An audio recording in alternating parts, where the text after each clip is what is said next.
Welcome to 2026 and welcome back to the Design Build Delivers podcast, brought to you by Archon's, an Autodesk Platinum partner.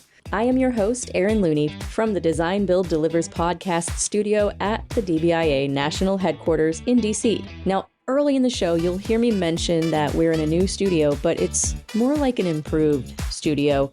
Look for some changes to how the show sounds and how it looks. Yes, looks, as in maybe video might be coming soon. And if you're in DC and you're at the DBIA office, stop by, we'll give you a tour, but maybe give us some grace if we're not quite finished yet. This isn't a design build project, so we're kind of taking our time.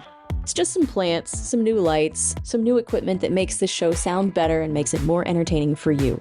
Now, this month's episode is one we do every year. I am joined by DBIA Executive Director and CEO Lisa Washington, along with Virginia McAllister, who's officially stepped into her role as DBIA's 2026 National Board Chair. This is a look ahead at what the coming year holds for design build and for DBIA, like where the momentum is, where the risks are, and what we're focused on as the delivery method continues to grow. Virginia also happens to be a great storyteller, which means these big picture ideas come with some detailed and sometimes entertaining examples of how projects succeed or struggle, depending on how collaboration, trust, and education show up in practice. So let's get into it. Before we really get into the questions, I do want to say welcome to the new DBIA podcast studio, the Design Build Delivers space that you'll see change over the course of the next few months. We've got some plans and we're looking forward to seeing how that looks. And speaking of plans, that's why I have both of you here today. We're going to talk about a lot of things. Having you both here is wonderful because the perspectives that you bring to this conversation are a little bit different. We've got the Executive Director, CEO of DBIA, and we've got the Chair of the DBIA National Board. I mean, you can't do much better than that. So thank you for being here, first of all. And let's kick off with something it seems very simple, but actually is a little more complicated when you dig into it. Collaboration. We talk collaboration all the time. It's embedded in design build, but it's easy to talk about, a little harder to do. And for some people, they may be saying, I'm new to this. What do you mean? I collaborate with my team members all the time. Talk to us about how on real projects, what separates teams that do truly collaborate from those that just think they do? You are right. We do talk about collaboration a lot. And I think we hear from many, many design build teams that, oh yeah, we're super collaborative.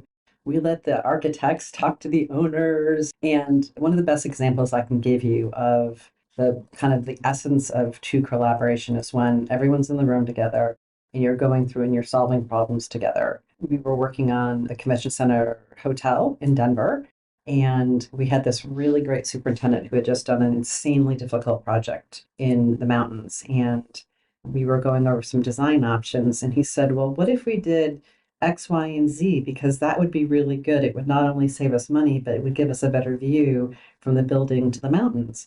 And the designer from the architect side almost fell off his chair because he had not been in a design build meeting where superintendent had a voice and was comfortable enough to actually speak.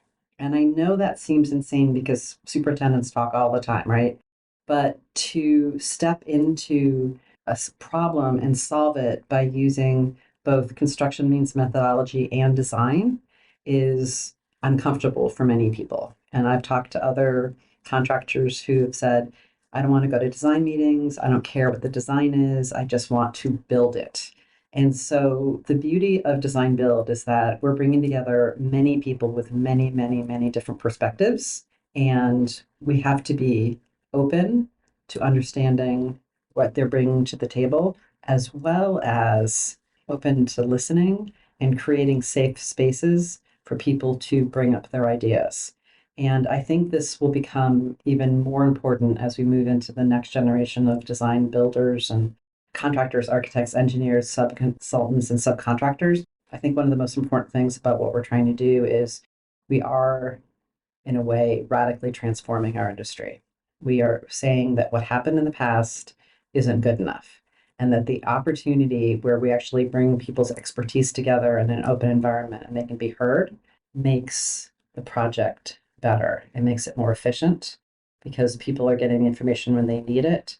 And it allows us to actually maybe even start to have work-life equilibrium. I like to use, not balance. But I think that that's really, really important, that what we're doing isn't just sitting in a room and talking. We are exchanging ideas, listening, and building on people's expertise.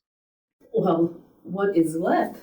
Madam Chairwoman has said it all, but I will speak from the perspective of what I see in some of our project award submissions. And we all know that those projects are the best of the best because even to apply, it has to be a very successful project. But everything Virginia said, I agree with, and that shows up in a project's award submission in two areas, I think. Effective communication and trust. They have developed that safe space where all of the views are valued. They have aligned early in the project so that they agree on how they're going to communicate, how they're going to have tough conversations, and they don't shy away from those things. So there's a trust element that we can have these difficult conversations, and there is a mechanism to communicate them. So I think that is really just a summary of what Virginia already said, and I agree 100%, and that's what we see when we look at those award-winning projects, that trust and communication. So another really popular topic with us, and I can show you this in the numbers anytime we talk about this, people really want to read it, they want to listen to it, is our FMI studies. So the most recent one, which we covered on our February episode last year, it projects design build to account for nearly half, 47% of all construction spending by 2028, which is now only 2 years away. So what does that level of growth mean for DBIA? Because that's really big. I think what's essential to this is that this is actually relatively similar information that we've had for the last 6 or 7 years, is the amount of spending going into design build. And so we have been consciously building and trying to prepare the industry for what is going on. And one of the big pushes is realigning all our regions and making sure they all have the same message and making sure they all have the same education. There's going to be a lot of people doing design build who've never done design build before. So there's going to be owners who've built buildings, contractors who've built buildings, architects and engineers who have designed buildings. And the difference between executing a design bid building and a design build building is extraordinary. And hopefully, especially in the results you can get from it, but it goes back to that collaboration. And so we have had a gigantic push recently to make sure that we're collaborating with all of our industry partners. So the AIA, AGC, and trying to get the education out. In Colorado, we did a co-project presentation with AIA, and we had 50 people there. And a lot of what we're trying to do is just get out there that we have education that will help everyone deliver design build better. One of the interesting things I get pushed back on a lot from architects is, well, you say 48% of construction spending, but I don't see it in my industry. And so when I think we need to be very honest about that number, because it actually, a lot of that is water, wastewater, which excels in design build, transportation, which excels in design build. Those are gigantic multi-billion-dollar projects. But what is going to happen is the federal government is going to use design build and progressive design build. I'm not sure if it's exclusively, but a lot more than they have in the past. And so now all of a sudden you've got federal money with people who haven't done design build as the owner, and then bringing on teams. So they may not know how to pick the best team. They may not know how to put the project together correctly. They may not know how to do the RFP correctly. And so we are in a huge push to try to get all that information out to people so they know that we are a resource for them, so they can do design build done right and not just change their contract language from design bid build to design build, which I've actually seen who literally just changed the words in their contract. So there's a huge amount to do. And I think, at least from my perspective, a lot of what I'm trying to do is let people know that we're here. I feel like here's the who, and that we have resources to help people know what the best means and methods to deliver design build are, and that we as an industry can hold our teaming partners to account for best practices. So when they start veering off the rails, which happens sometimes, the team can raise their hand and say, hey, let's reassess what we're doing. Let's get back on track. So I think that is the response that we are putting together, but also the importance and the essential importance of really understanding design built done right. I think that what's really important for DBIA is to remember our mission and who we are and what makes us different from the other industry organizations. And when I talk to the other industry organizations that Virginia mentioned, AIA, ACEC, AGC, I make sure they understand that our mission is to ensure success for the project and the team, and that when design build is chosen as a delivery method that is executed well, thus design build done right, that our mission is not to say every project should be design build.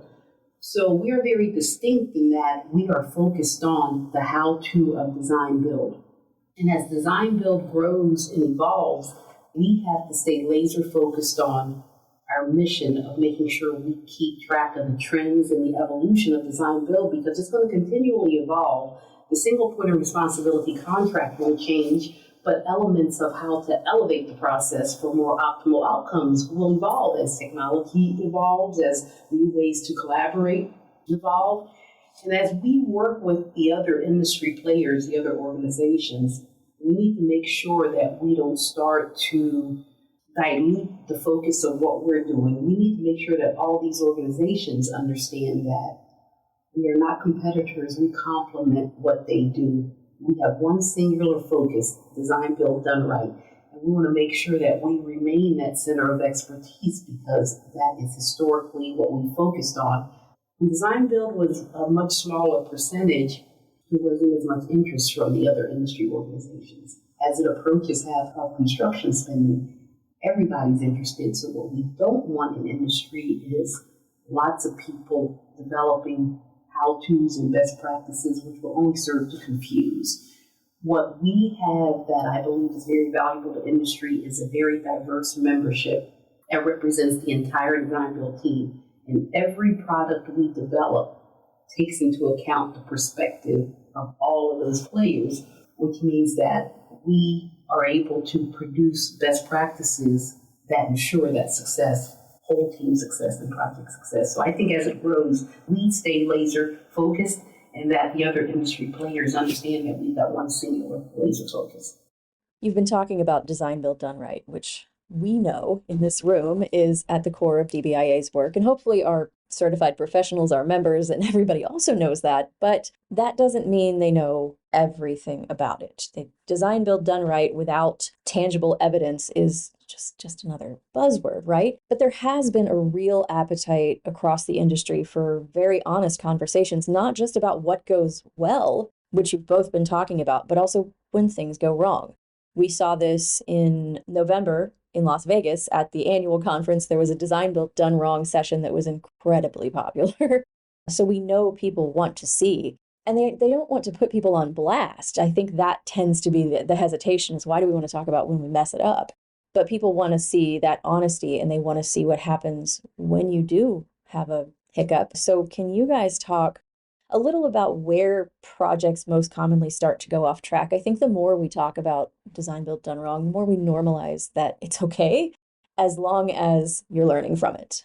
Where I have firsthand experienced, unfortunately, some projects that didn't go well, quite a bit of it had to do with, starting with the owner who did a competitive best and final offer GMP design build process. And then when the project started, didn't understand that they had literally bought a project that they had no input in because they did a best and final offer. And the frustration from the entire team on that is very, very, very palpable. The owner was upset because they couldn't change anything. The architect was upset because we were being asked to redesign over and over and over again, not understanding it wasn't a progressive design build project.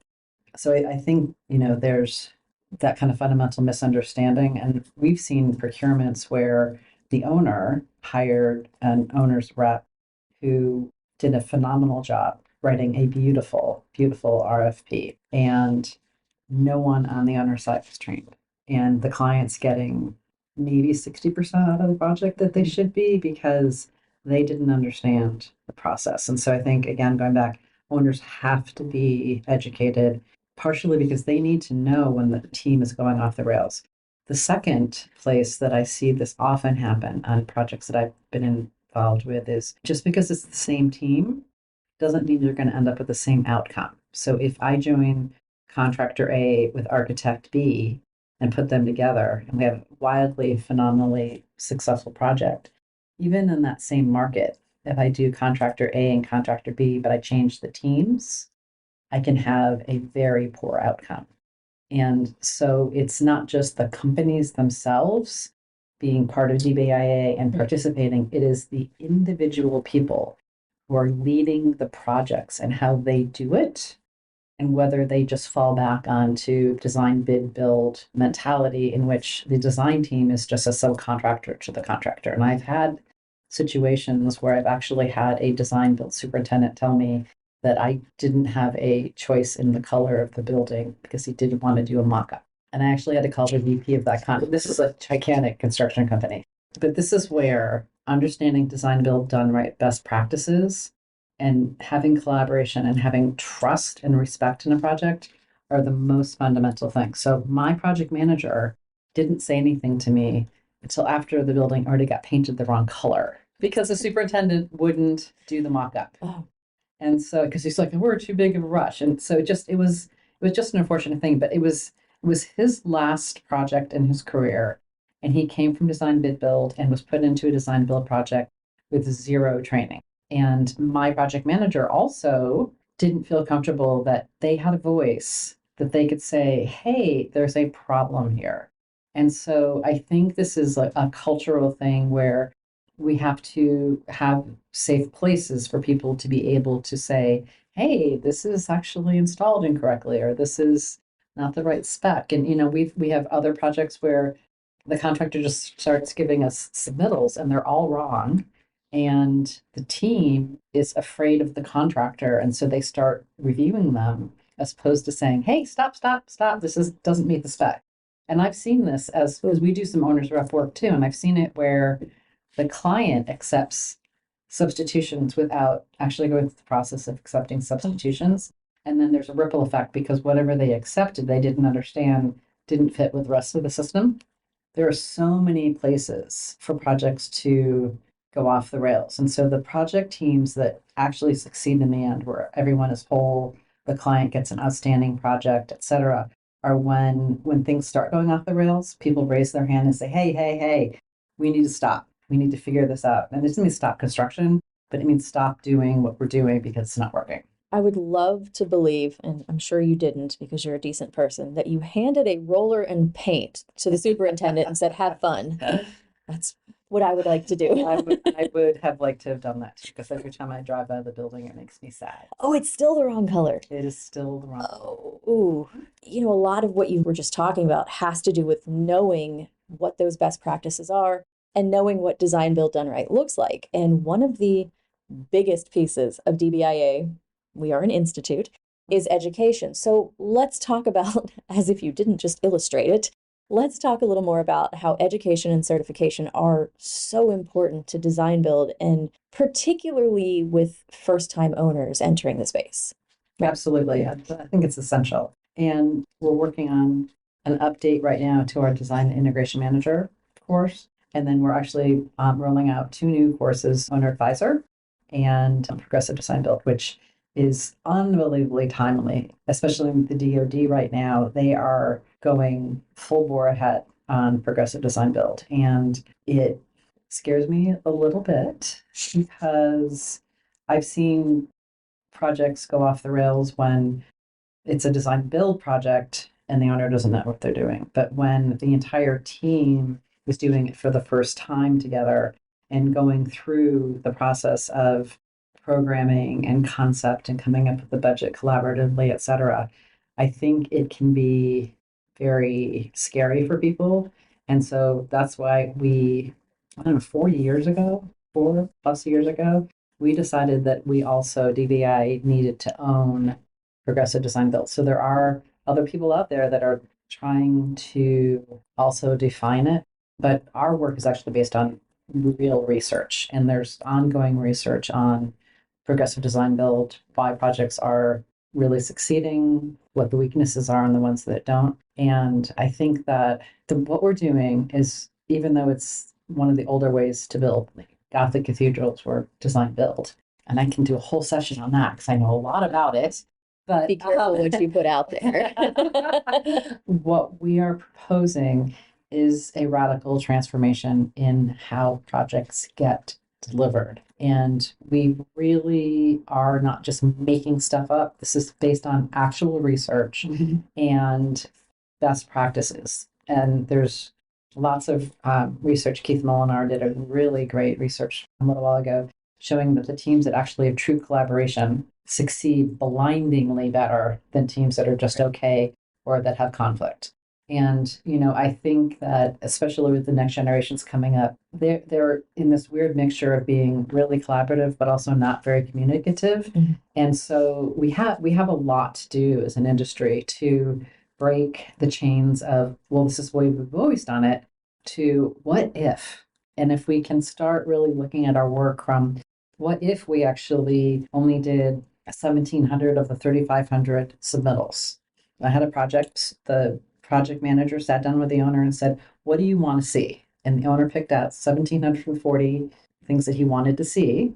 And the other 1,700 went through the team and that project was done at a very, very difficult time. And we ended up 2 months early and $1 million under budget. And that is the kind of thinking where, the contractor collaborated with the owner to say, what do you really need to look at? And I've had other projects where it's gone the exact opposite way. And that can definitely pull things down. But the education and people actually having the same voice is truly essential to the transformation that we need in our industry, because we're not going to have the next generation. They're not going to work 60 hours a week like we did. When I was an intern, 60 was the minimum. And so there's two impacts by that. One is in 3 years, I had 5 years of experience.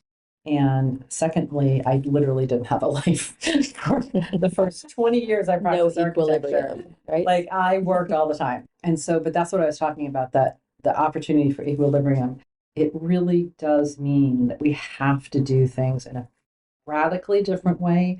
We need to bring our subcontractors on earlier, but we need to educate them, because what I have seen from talking to a bunch of different subcontractors is they didn't understand that they were going to have to put aside funds to actually participate in design. A lot of them are just like, don't care, just show me what to build and I'll build it, right? But there's a whole new group that are like, please call me during design and engineering, the glass guy. I can save you millions of dollars. So that is where our education is so essential, because it's through the entire team. So those subcontractors and the subconsultants that show up on the project at 90% design, all of a sudden everything has to change. We have to stop doing that. And that's what design build can do. You briefly touched on owner advisors. Mm-hmm. I think the other thing that touches on education that's important is we do have to acknowledge that we're not going to get every single person in the industry educated and certified, but people need to acknowledge when they need that third-party support, like an owner advisor, because there are new owners coming into the design build arena because of the growth of design build. It's natural. It's growing because new owners are coming. Some will be doing one design build project. I'm project manager for my church. My church doesn't build every day, right? It's design build, but they needed guidance. Why is this contract like that? Why aren't we meeting with all these individual trades separately? 15 years ago when we did the expansion, we did. So I think that the owner advisor education in that whole area is critically important, because as design build grows and more people use it, we need more of those qualified people that understand advising in this collaborative environment is different than advising in a more adversarial design bid build. And they're going to be needed to guide those new owners through the process, because it's unrealistic to think that every single person is going to take the workshop and get certified. Plus, what would we have left to do? That's exactly right. That's exactly right. And this also came up when Tom Foley was standing on the new allowing of design build in New York. He methodically went through and trained his staff. And the bigger issue was that design build had not been practiced extensively on the East Coast. And so you're asking people to jump from not doing it to jump into $1 billion project. And so one of the criteria we had for that was to have them trained, but also that the team had to have executed a similar project type together. Even if it wasn't in a design build contract vehicle, they had already and it wasn't just the companies, it was the actual individual people had actually worked together. So there was a lot of movement during COVID. And so we've seen a lot of teams where, I worked with Lisa on that project when she was at Joe's company, right? And so looking at the individual people as well, making sure that they have worked together can also help get over the hump of, well, we've never done design build. How can we do it? The Design Build Delivers podcast is brought to you by Archons, your technology optimization partner, helping design build teams streamline workflows with Autodesk solutions, expert support, and real-world training. Ready to work smarter and faster? Get tools, insights, and schedule your AI readiness check at archons.us/DBIA. We've been talking about bringing people in and this utopia of everyone being certified and being members, but we can't hit everyone, but we can expand access. DBIA has made some changes to do that, to expand access, to bring more people into our organization. So Lisa, this one starts with you. Can you walk us through what those changes are and then talk about why it matters? The most major change we made was our membership structure.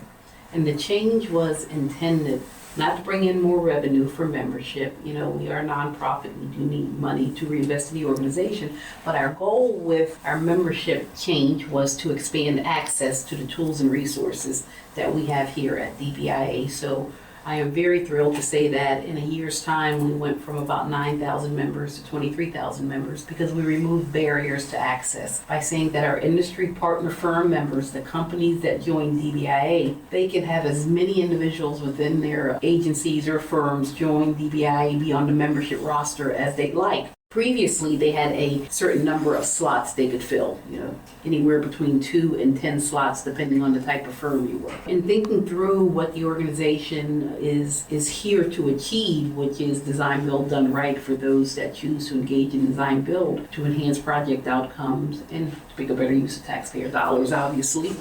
By opening it up to everyone, we are reaching people that maybe aren't necessarily doing design build now, but they see the evolution and they can get a head start on understanding those trends. We're also making sure that the resources we have are communicated to a broader population as opposed to just a small subset of people that are on our contact list, right? There are busy people. I can't rely on Virginia to make sure that everybody in her firm knows about the new resource we have.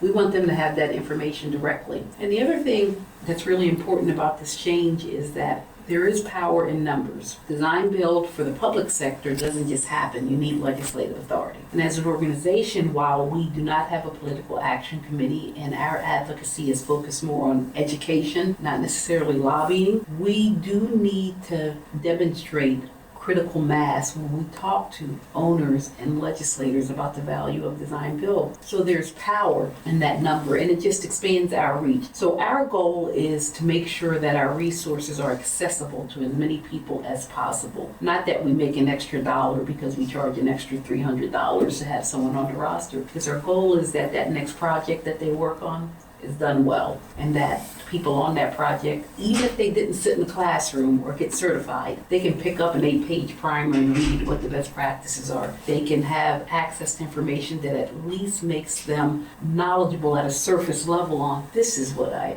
know the right questions to ask now. In support of that, one of the things that we've seen in the last, 7 or 8 years is that there was a rather wide diversity of how all of the regions and then the subchapters were actually working and were taking the education and the outreach to the country. I can't even believe we did this in 1 year. The board and the staff here at DBA assessed all of the regions, figured out who was healthy, who was not healthy. We are in the process of making sure everyone has the right documentation, et cetera, et cetera. But the other thing that we're doing is we're actually creating a lot of base education material that can be used by the regions for outreach so that we're actually getting the same message out across the country. And depending on the region you're in California, design, build, and progressive are runaway freight trains.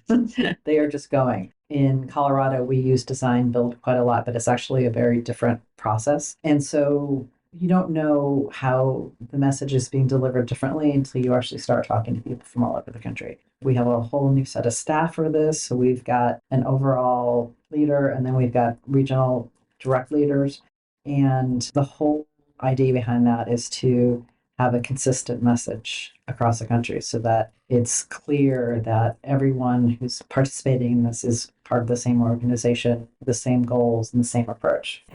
We're not a one-size-fits-all approach for DBIA National, and that's something we discovered and validated over the last year, and assessing each region, what they need in terms of support and resources in California is very different than what's needed in Alabama. Legislative authority differs across the country. Engagement differs across the country. Critical mass differs. You have New York City, that's a highly concentrated area with hundreds of thousands of people. But then you have Wyoming, which is not so concentrated, but Which still has needs, 500,000 people in the whole state. Exactly. So this new region relations team and in this structure of having staff dedicated to regions really allows us to focus on the individual needs of all 14 regions. And I think that is a benefit for DBIA. Many organizations in this space have hundreds of regions and chapters. Our structure is 14 regions report up to national. The chapters are under the region. So we have an opportunity to take 14 regions and really assess what's different about them. Where do they need the most support? And what's nuanced? And I think that that's very exciting. One of the most popular episodes of this show since I've been here in 2023 was about some legislation in California that allowed PDV to be used more broadly. That episode still gets downloaded. And I think what is happening with the regions might be easily explained by they want to know what to do where they are. They're seeing the success in California.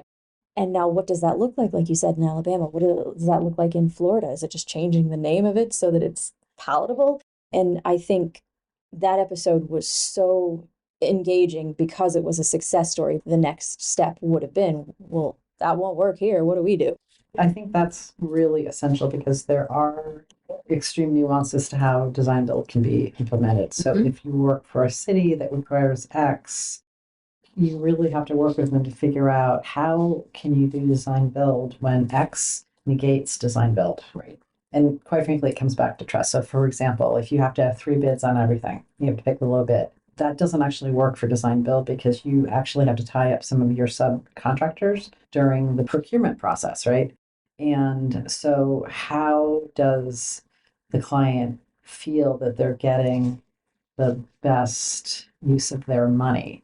And so, having open books and hitting the budget shows that you're managing their money faithfully. But it's this old design bid build mentality where I have to have 3 bids on every single nut and bolt. And you really don't, because in design build, it is the entire process in and of itself. It's not these individual little items.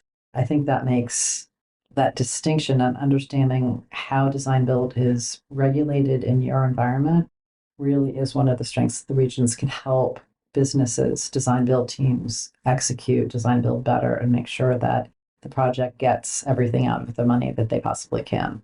So let's stay with you for a second. Virginia, you're stepping into your role as the DBIA National Board Chair. You're officially in that role.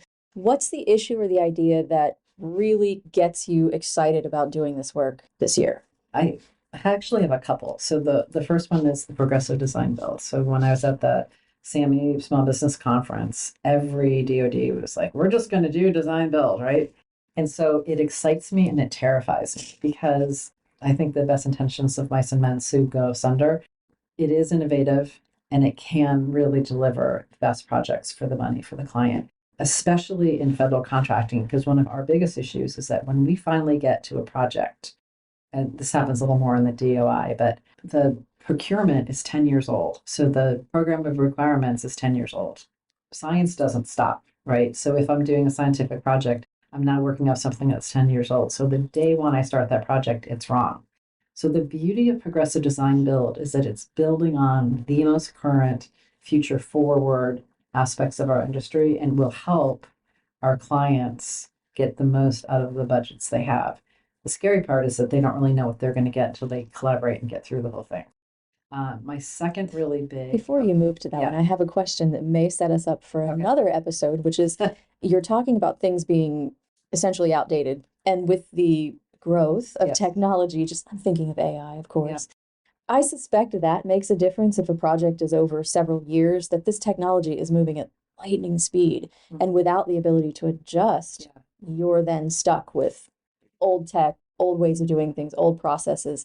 Is that something you guys are thinking about when you're working on projects? I think we're always thinking about it. I think the hardest thing to think about, which is it's almost an oxymoron. So we were doing some work at the NOAA headquarters and we had to redo UPS for the server rooms. And I was like, well, why aren't they getting hotter? Well, they got hotter, and I mean a lot hotter because computers shrank. They put more in. They just added more in the racks, right? So there are results of technology that cannot be intuited because you wouldn't have thought, oh, well, if computers are getting smaller, they're going to be hotter. And they're going to be hotter, and then I'm going to put more in there, right? So it was really, I mean, I'm sure an IT person could have thought of that, but I don't think engineers would have thought about that, 20 years ago. So I think one of the things that design build does allow us to do is to try to create opportunity for some capacity in our projects, especially related to IT. So the IT rooms are always as small as they can be. Maybe they should be a little bigger. Maybe there should be a little bit more capacity for power because clearly that is going to be an issue. But I also slightly against industry. I do believe that people are still the fundamental driver, especially architects and engineers, of how to do a project. I think a computer could probably do a Walmart because there isn't a whole lot in there that is that specific, but a Walmart in Alabama is not the same as a Walmart in North Dakota. And I think that's where there's a misunderstanding that AI can do everything for us. I do think that will change things. I don't know that we can actually tell what's going to happen, but I do think that it gives us the opportunity to be more flexible in our design and not have everything so tight down that I can't change anything. So, maybe doing offices with operable walls so that I can readjust as my employees change, society changes. And that's a little bit more expensive upfront, but it will probably save you a lot of money in the end. So it's hard because it's almost like you're designing a Ferrari with a Volkswagen budget because you're looking at the future and you need this thing that's perfect. That's how I live. I'm more of a Citroen. So what was the second issue? I didn't mean to derail you. So my second one, when I was up in Wyoming a year ago doing a presentation for DBIA for the state of Wyoming, I met a lot of subcontractors and they were excited about design build, but were super frustrated because they didn't understand that they were going to have to participate in design.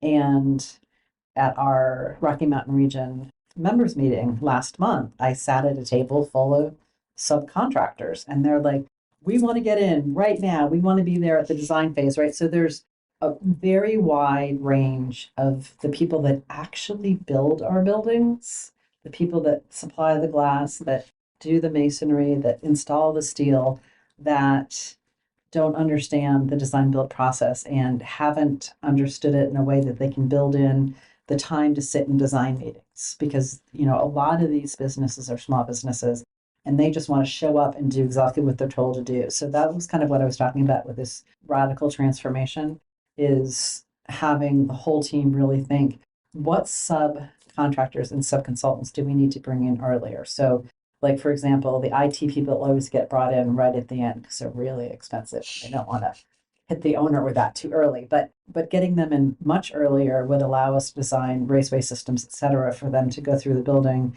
and not have to spend a whole bunch of time coordinating with everyone else. Security is another thing, is getting those people in really early, like during the RFP phase, because they can help us design more efficient buildings in terms of safety, security, blast protection, et cetera. And those are really, really expensive parts of a building.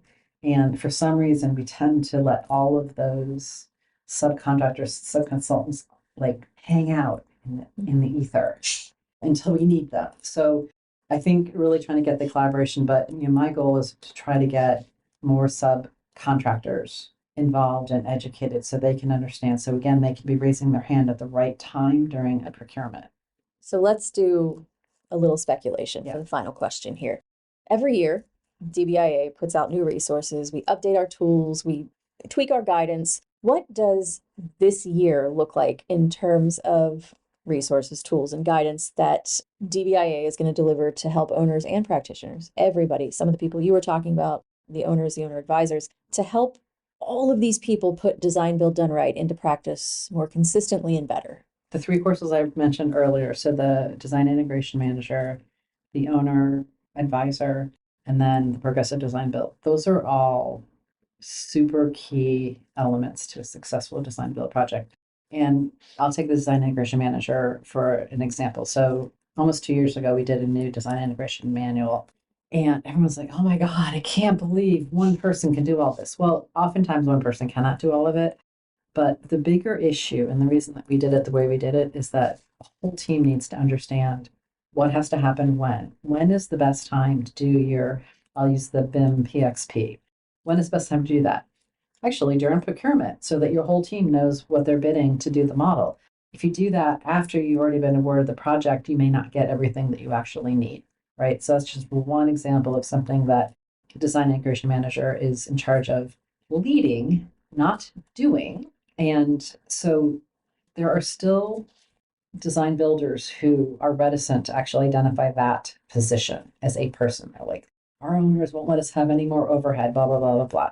So the other reason that the manual is really helpful is the team can then look at everything that has to happen in there and actually, as a collaborative team, decide who is going to really be in charge of these things and make sure all those things are happening. Because while they may not be important, the contractor, I'm going to say he doesn't care about the PXP, but he totally cares about the PXP. The contractor may not care about the owner's review. That's your job, right? Well, somebody actually has to manage that, and somebody has to raise their hand if the owner's review isn't coming in at the right time, the right schedule, or they're not being efficient about it. You get 5 of the same comment, they're not managing, etc. So that subtle management, which is neither really the contractor's job nor the architect's job, is that job that's in that manual that will help people deliver projects better. To me, those are the 3 big things. With the government jumping into progressive design build, we have to, I don't know, somebody had a crystal ball, because when we started this 5 or 6 years ago, it wasn't a big deal. And now it is probably the biggest opportunity that we have as an industry to actually start advancing the whole industry into a new paradigm of delivering projects. So that is where I am so excited about what we're doing and looking at a very bright future for our industry. The one I would add to the list that I think is critical is we must find a way to be better at expanding our education to the students that are in the universities and the construction management, architectural engineering schools. DBIA does have a program whereby we can incorporate our core curriculum, but it has not been our most successful program. We've only scratched the surface of getting this education into the hands of the future leaders of the industry. I think that's critical. We do all this work. If they don't come out of college ready to jump into industry with an understanding of the growth of design build and what it means and how it differs, then it's going to set us back a ways. And it's been a challenge because curriculum is not easy to change. University faculty are stretched for time. They don't have time to figure out how to incorporate it. And I think if anyone took the time to go to the student presentations this year at National, there was a group of students, the team that actually won, and I was sitting with a friend of mine. I'm like, I need to hire everyone because They would love to hear that. whoever was teaching them actually truly understood integrated collaborative design build. And that was Cal Poly. That was Cal Poly, and I literally almost fell from a chair. It was so good. But it was also, it gave me so much hope because these kids really got the importance of a schedule and the budget and resilience and sustainability. It was absolutely a thing of beauty.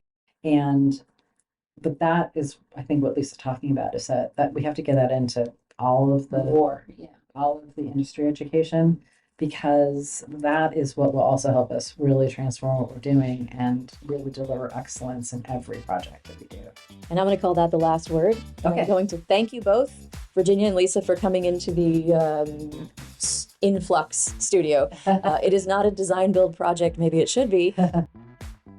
Many thanks to Virginia McAllister, DBIA's 2026 National Board Chair, and DBIA Executive Director and CEO Lisa Washington for helping us kick off the year with a thoughtful look at what's ahead for Design Build and for DBIA. Now, these annual conversations with our board chair are a chance to step back and look at, big picture where the industry is headed, what's changing, what's accelerating, and where DBIA can make the biggest impact in the industry in the next 12 months. From education and certification to progressive design build, regional engagement, and new legislation, this episode just kind of lays out the priorities that'll shape 2026.